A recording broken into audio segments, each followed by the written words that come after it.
Books presents an unabridged recording of Diary of a Wimpy Kid, The Ugly Truth by Jeff Kinney. Narrated by Ramon de Ocampo. September. Thursday.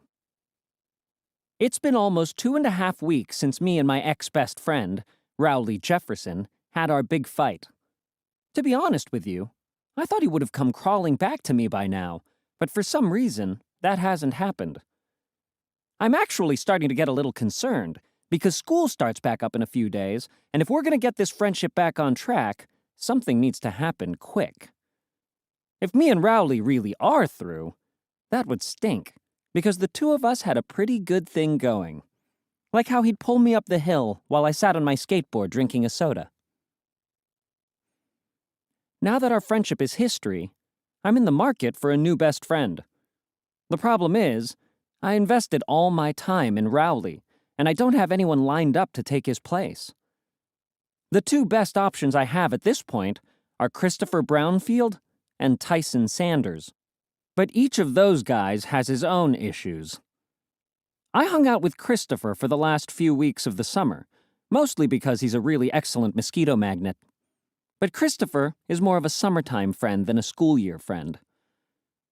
Tyson is nice enough, and we like the same video games.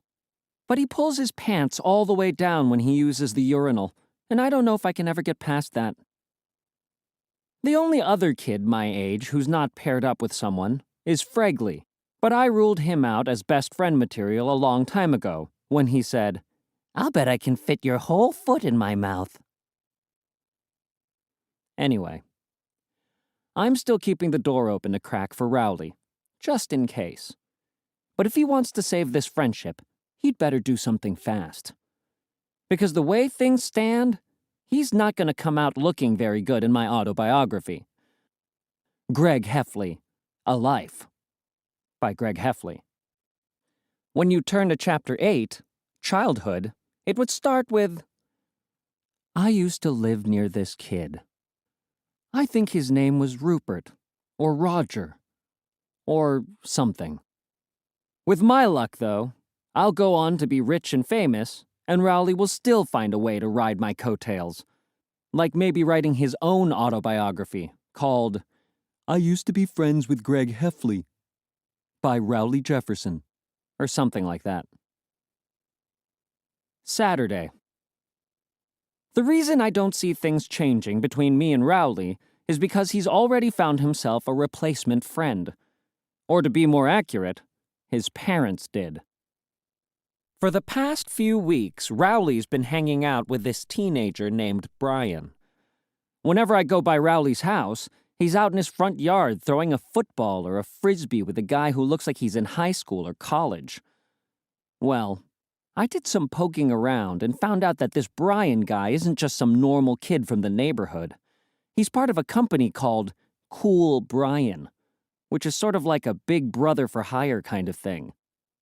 In fact, I'd be willing to bet money this guy's name isn't even really Brian. I mean, he drives a van that says, "Cool Brian, Wholesome Mentors for Growing Boys. Call 555-6739. Who does that?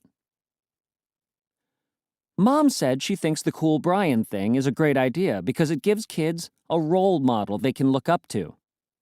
That makes me kind of mad because the way I see it, I'm Rowley's role model. I mean, who else would teach Rowley how to set up a tripwire for his parents when they're getting the mail? Good times. And now Rowley's parents are paying some guy to do what I've been doing all these years for free. The thing that really burns me is that Rowley probably doesn't even know his parents are paying this guy to spend time with him. And I don't think it would bother Rowley if he did know the truth. Today, I saw Rowley hanging out with a different Cool Brian. So Rowley's regular guy must have had the day off. But I could tell Rowley didn't even notice. Tuesday. Today was the first day of school. I don't want to jinx things, but it's looking like this could be a great year for me. To keep listening to this audiobook, I've left you a link in the description so you can do it. at no cost thanks to Audible's 30-day free trial.